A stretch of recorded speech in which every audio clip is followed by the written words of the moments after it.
welcome back to another episode of GamesTechAuto.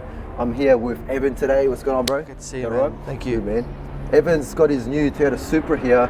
As everyone knows, this one's been it's been a big thing about it, man. It's finally released. It's a special car. Yeah, absolutely. I mean, it's been about 20 years since the last Supra graced Australian shores. So yeah, man. Having this come out just recently, as of I think early September this year, a lot of hype around the car. I mean, how is it going to be able to compete with the old vehicles, the nostalgia of the Mark III and the Mark IV? Because there hasn't been a Supra in a while. The last one ended in like 2002, I think it was. Yeah, you're right. There's been a massive gap, so there's been a need for another Supra, I think, you know? I reckon, and I mean, when you're bringing back things like the GTR, calling them GTR 35s, it's got a nostalgic nameplate to it.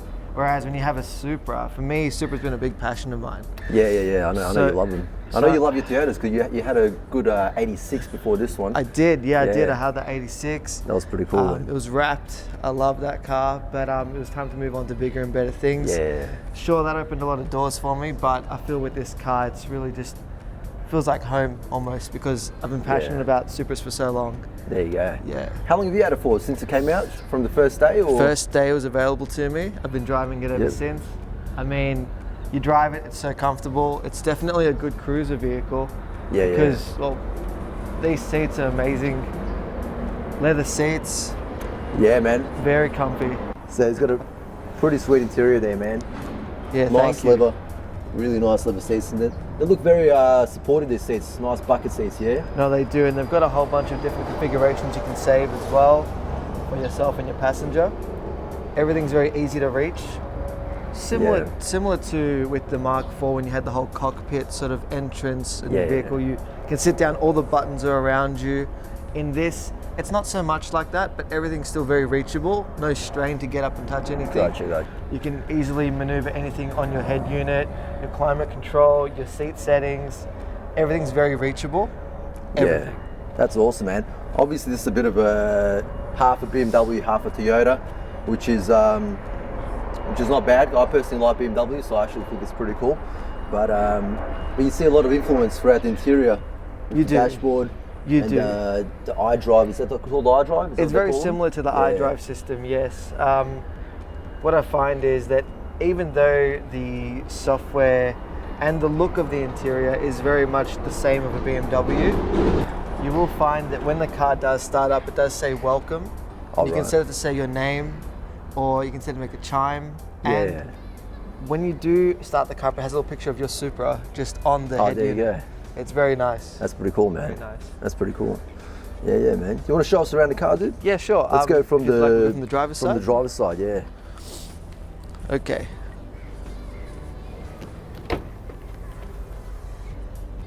All right, so we enter. We've got this Supra cockpit. It's really nice, man. It's just super nice. The seats look amazing. Very comfortable ride. Comfortable seats, Very comfortable ride, yeah. Is the suspension adjustable? Can you change the... You can adjust from sports mode to comfort mode? You can change everything, dampening and everything. And does that affect, apart from the dampening, does that change the exhaust note or No, but in else? sports mode though, you can have a bit more of an aggressive exhaust note. It opens the valves in the exhaust. Yeah. So you get that grumble. I'll get you to show us a little bit around the interior, man. Sure, okay. Show us what it's got. So first things first, when you get into the vehicle, you hop in, your keys either in your pocket or the console here. Tap the start to stop engine button, which is located on the left hand. Located on the left hand side of the steering wheel. I see it, man. Yep. It'll pop on the screen saying welcome and your name, as we discussed before. So as we said before, you can click OK. It'll give you a brief warning. After you've clicked welcome, it gives you the menu which has your media radio control, your phone navigation, your vehicle detail, connected services and notifications. And when you're looking at things like navigation, something I find really handy, which you can also find in most BMWs as well, is that when you want to set a destination and save it, you can select one of these radio bands here. Oh, really? So if you pick option 1, and let's say you wanted to go to, for example, Chatston Shopping Centre, and you hold down number 1, it'll save that as your assigned destination. That's awesome, man. So it's kind of like a radio station, except this time it's a GPS navigation point. Correct. That's pretty interesting. When you want to start up the car, it's very common to have your foot on the brake. Yep. So foot on the brake, firmly pressed. Your finger just to push the start and stop engine button. Yeah. And that's it, eh? So we started the car, but it's a very quiet startup sound. Nothing drony or raspy at all like that. So to take the vehicle out of park, you push down on the unlock button on the side here, flick back, goes to drive. Then with the electronic handbrake, you push down. Oh, there you go. And the vehicle's now ready to go. That's pretty cool, man. Interior looks amazing, honestly, man. It's you got a bit of a carbon fiber trim there as well, and I'm guessing that is real carbon fiber. It definitely looks like it. Yeah, it's nice. What I noticed, it's pretty small in here. It is. It's a small cabin space. Yeah, it's definitely small, man. If we close the doors, how much space? Yeah, it's a snug fit. Yeah, no, it is. It's definitely a snug fit. And that's what I meant before when I said everything's within your reach. Sure, in the Mark IV, everything was kind of around the driver, very driver-centric. Yeah. However, in this, you can still reach your radios, you can still reach your climate controls. Very easy. I mean...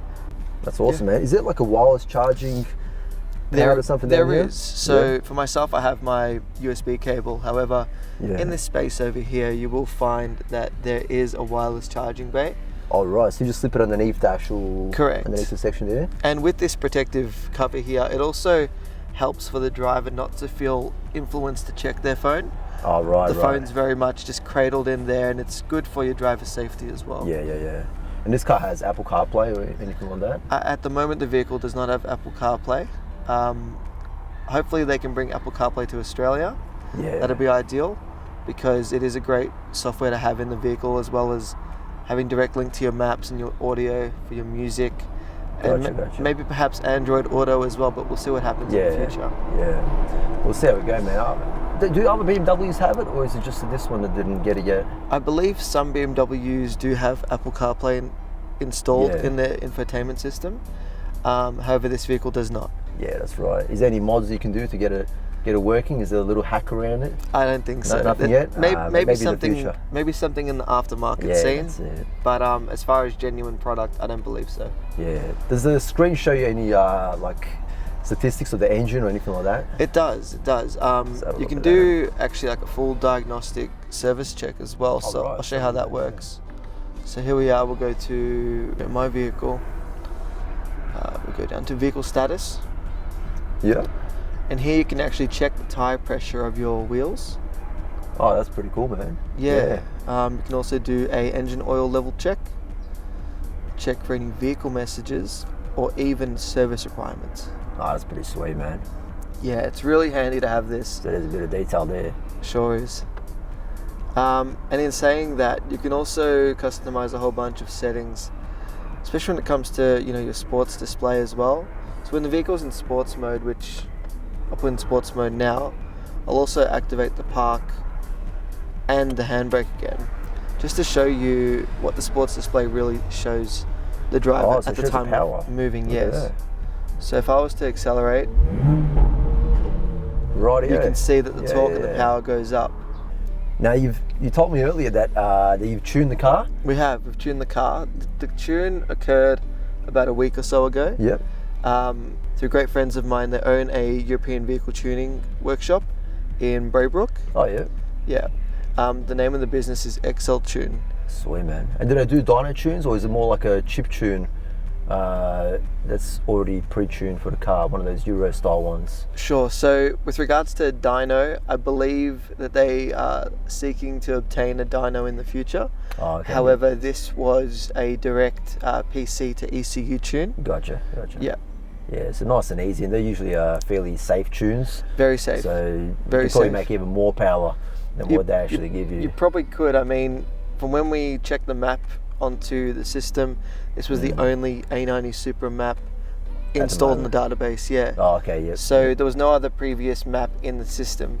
Yeah. The beauty of that was that it was the first one. Right. Yeah. There you go. Which is fantastic. I mean, you want that knowledge that you're working on the first Supra to have the tune, and I hope that them having this experience gives them much more success in the future. That's it, definitely.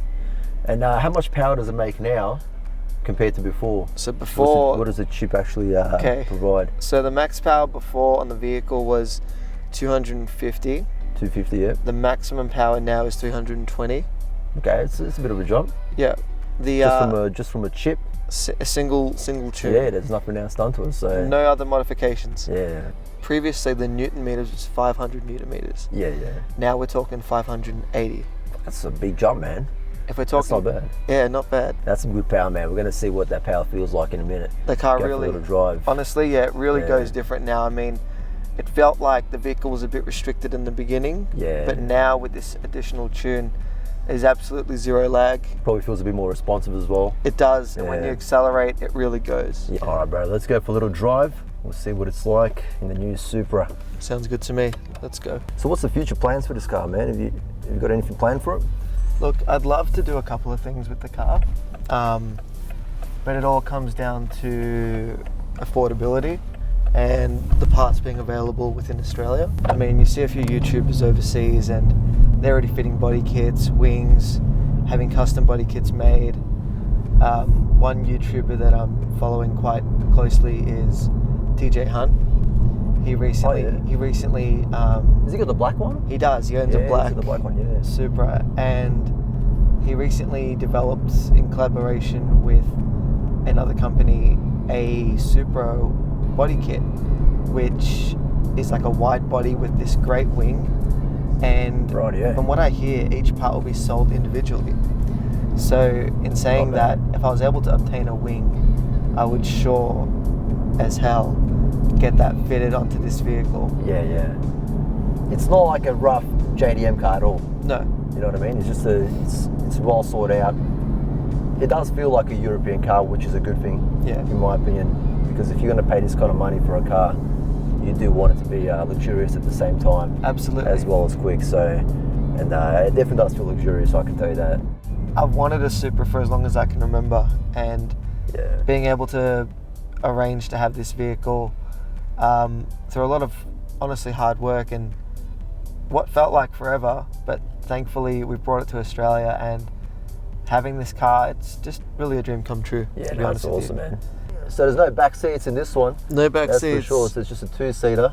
So, Yeah. which is kind of good, because if your mates want to lift, you can tell them, sorry, bro. Sorry, bro, not today. Yeah, there's no space for you, which is always a good thing. Hey, it is. So I you're mean, not stuck being the driver of all the the drunk boys. people. Exactly the right. Out, so. you can go out and not everyone piles in the back of your car anymore. That's right, unless they want to jump in the boot, I'm sure. Hey. It looks fairly spacious. You could actually fit I mean, You could fit a few bodies in there, surely. hey, I mean, if you want to, Yeah. if we have to test this out, nah. But look, it's very good. I mean, the only downside I think with having the open boot would be that if you've got something in there, you can hear it sort of rustling around. But other than that, the speaker system in this car is just Oh, that's right. So this doesn't, there's no cover here? no cover. Oh, it's just open like that, right. Correct. Right. It So- just goes deeper in where the boot is. Obviously it's not, it's deeper than that section there. Yes. But it is open, that's for sure. It is open, yeah, that's Yeah. the thing. So if you've got a box in there, you've got some shopping, if you don't tie up those Yeah. bags well enough, you're going to end up... Your giving bags will be right here next to you, mate. Your bananas and your Yeah. oranges, mate. Like, oh, I want a snack real quick. Oh, there's the food anyway. All you have to do is slam the brakes and the food will be right in front of you. Comes to you. From the shopping. That's it. All right, but let's see a little pull, man. Little pool. All right, one sec. Put it to Let's sports get it. mode. Okay, let's go.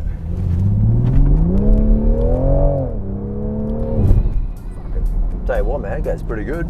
Goes pretty good. There's like no turbo lag at all. Absolutely none. Like absolutely not at all. Absolutely none. And that's the beauty You of just it all. about can't even tell that it's got a turbo. It just picks up and goes. Like it's just an engine noise. Yeah. But there's no like traditional turbo whistle. There's no like blow off either. It doesn't Yeah, go like... no, you can't tell at all. Yeah, that's got plenty of power, man. To be honest, that's like Yeah, it's heaps. more than enough for the streets Oh yeah. to have fun and to still somehow keep your license. So That's the main part. I mean, yeah, there is a point where it's too much, and then the more you have, I know it's it's quicker, but it does affect the way the car drives. exactly You know right. what I mean, if you double the power in this car, then it's not going to be the same thing, man. It's going to be way louder. the comfort will be lost. Mm. You know what I mean? People start changing the tyres to stiffer tyres. Exactly right. You know, all that kind of stuff. So. And that's what I meant before when I spoke about the perfect balance. Yeah. Because you don't want to do something which throws out, let's say, the comfort or the ride style just because you want more power in the vehicle. That's right. Yeah. Like I've got some friends that drive some higher end sort of sports cars or luxury cars. Some friends that drive sports cars but mid-range, like maybe like a Toyota 86 or a Subaru BRZ, and those cars are fantastic. I mean, absolutely would recommend an 86 or BRZ because they're very comfortable to drive and it's a great P-plater car. Yeah. It's also a great full license car because at full license you can do a couple extra modifications to make the car really your own. And that's what's great about the JDM scene. You can really customize your car to make it your way. That's right. That's what's always been great about it. It's just been a million modifications for all the Jap cars. So exactly right. You make it how you want it, really. All right, man. That was awesome, man. Thanks for bringing your car out. No worries. Showing it to us. It's always good to jump into new cars that we haven't seen yet. This was definitely an exciting car to review. Absolutely. But we're going to go for a drive now, do some cinematic shots, and we'll get some cool shots of this car, man. Yeah, no, looking forward to it, man. Until next time, man. Thanks for watching, guys, and we'll see you in the next video.